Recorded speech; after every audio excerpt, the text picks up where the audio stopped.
warahmatullahi wabarakatuh. Saya Ferdian Muhammad Miftahul Surur, NIM 2123043, ingin coba memaparkan materi penggunaan tanda baca. Jadi penggunaan tanda baca ini adalah tanda yang dipakai dalam sistem ejaan.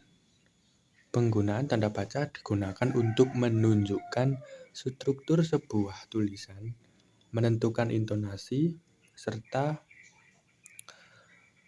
jeda saat pembacaan. Tanda baca juga sangat penting dalam penulisan karena membantu untuk memahami makna tulisan agar kalimat dalam suatu paragraf mudah dipahami sehingga tidak terjadi kesalahan makna yang disampaikan oleh penulis. Tanda baca juga ada banyak sekali macam-macamnya. Yang pertama ada tanda baca titik. Tanda baca titik ini digunakan pada akhir kalimat pernyataan, seperti Budi pergi ke pasar. Nah, terakhirnya itu titik. Terus yang kedua ada tanda baca titik digunakan untuk mengakhiri pernyataan lengkap yang diikuti perincian berupa kalimat baru, paragraf, atau subjudul baru. Untuk yang ketiga, tanda titik digunakan di belakang angka atau huruf dalam suatu daftar atau perincian, tabel, atau bagan. Yang terakhir yaitu tanda baca digunakan dapat di belakang angka terakhir pada deret nomor dalam perimaan. Yang kedua ada tanda baca koma. Tanda baca koma digunakan di antara unsur-unsur dalam perincian berupa kata, frasa, atau bilangan. Juga digunakan untuk diletakkan di tengah kalimat, perbandingan kalimat, memisahkan anak kalimat dengan induk kalimat, atau juga sebagai pemisah partikel. Tanda koma juga dapat digunakan dalam memisahkan petikan langsung dari bagian lain dalam kalimat. Juga dapat digunakan memisahkan petikan langsung yang diakhiri tanda tanya. Yang ketiga ada tanda titik koma. Tanda titik koma digunakan untuk memisahkan bagian-bagian dalam kalimat yang sudah menggunakan tanda koma.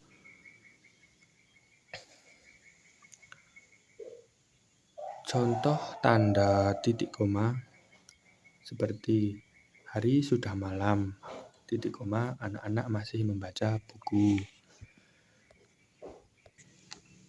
Terus setelahnya tanda titik dua. Tanda titik dua digunakan ada akhir suatu pernyataan lengkap yang langsung diikuti perincian atau penjelasan.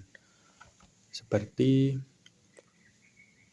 tanda titik dua itu contohnya gini, mereka memerlukan perabot rumah tangga, titik dua. Jadi setelah titik dua itu menuliskan kata-kata yang merujuk pada alat rumah tangga.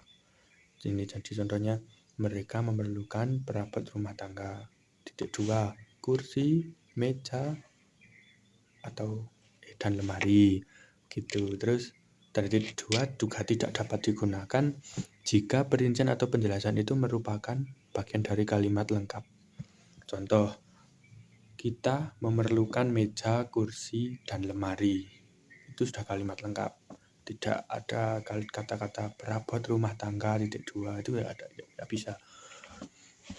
Terus selanjutnya ada tanda baca hubung. Tanda baca hubung Ini digunakan untuk memberikan spasi di antara huruf tersebut dan dapat dipakai untuk memperjelas hubungan bagian kata atau ungkapan yang terpenggal oleh pergantian baris atau kalau sudah tidak muat itu. Contohnya, di samping cara lama diterapkan juga ca tanda hubung, terus di bawahnya ra baru. Jadi cara yang ditulis di atas itu ca-nya, terus dihubung ra baru di bawah. Terus juga tanda baca hubung ini dapat digunakan untuk kalimat atau untuk kata atau bentuk unsur yang berulang. Seperti contohnya anak itu kan berulang, anak tanda hubung langsung anak lagi. Terus tanda hubung juga dapat digunakan untuk menyambung tanggal, bulan, dan tahun yang dinyatakan dengan angka. Menyambung huruf dalam kata yang dieja satu demi satu dan menyatakan skor pertandingan. Misalnya tanggal 11 bulan November 2023. Jadi penulisannya 11, tanda hubung 11, tanda hubung 2023. Itu kalau untuk tanggal, bulan, dan tahun. Kalau untuk menyambung huruf dalam kata yang dieja, itu contohnya kursi. K, tanda hubung U, tanda hubung R, tanda hubung S, tanda hubung I. Untuk menyatakan skor pertandingan, misalnya skornya 3-1, berarti 3 tanda hubung 1. Terus selanjutnya ada tanda pisah. Jadi tanda pisah ini digunakan di antara dua bilangan, seperti tanggal atau tempat yang berarti sampai dengan atau sampai ke. Contohnya untuk tahun atau tanggal 2019 sampai 2022. Jadi penulisannya 2019 tanda pisah 2022. Itu artinya 2019 sampai ke 2022. Terus contoh lainnya kalau penerangan dan tempat itu seperti Jakarta Bandung. Jadi artinya Jakarta sampai Bandung. Tulisannya Jakarta tanda pisah Bandung. Terus selanjutnya tanda tanya. Untuk tanda tanya ini digunakan di akhir kalimat tanya. Kalimat yang berupa pertanyaan. Jadi tanda tanya ini ditaruh di semua kalimat yang berupa pertanyaan. Terus ada tanda seru. Tanda seru ini digunakan untuk mengakhiri ungkapan yang menggambarkan kekaguman, kesungguhan, emosi yang kuat, seruan atau perintah. Contohnya, saya tidak melakukannya. Berarti itu kan suatu pernyataan yang kuat. Itu terus ada hai. Itu juga suatu pernyataan seruan. Terus ada bayarlah pajak tepat waktu. Itu contoh kalimat perintah. Jadi harus pakai tanda seru di akhir kalimat. Terus selanjutnya ada tanda elipsis. Ini digunakan untuk menunjukkan bahwa dalam suatu kalimat atau kutipan ada bagian yang dihilangkan atau tidak disebutkan. Jadi contohnya penyebab kemerosotan titik-titik akan diteliti lebih lanjut. Ya, titik-titiknya itu mungkin panjang. Terus di titik-titik ada 3 titik-titik. Terus dalam Undang-Undang Dasar Negara Indonesia tahun 1945 disebutkan bahwa bahasa negara ialah titik-titik-titik. Terus tanda elipsis juga dapat digunakan menulis ujaran yang tidak selesai dalam dialog. Terus ada juga tanda elipsis digunakan untuk menandai jeda dalam tuturan yang dituliskan. Terus selanjutnya ada tanda petik.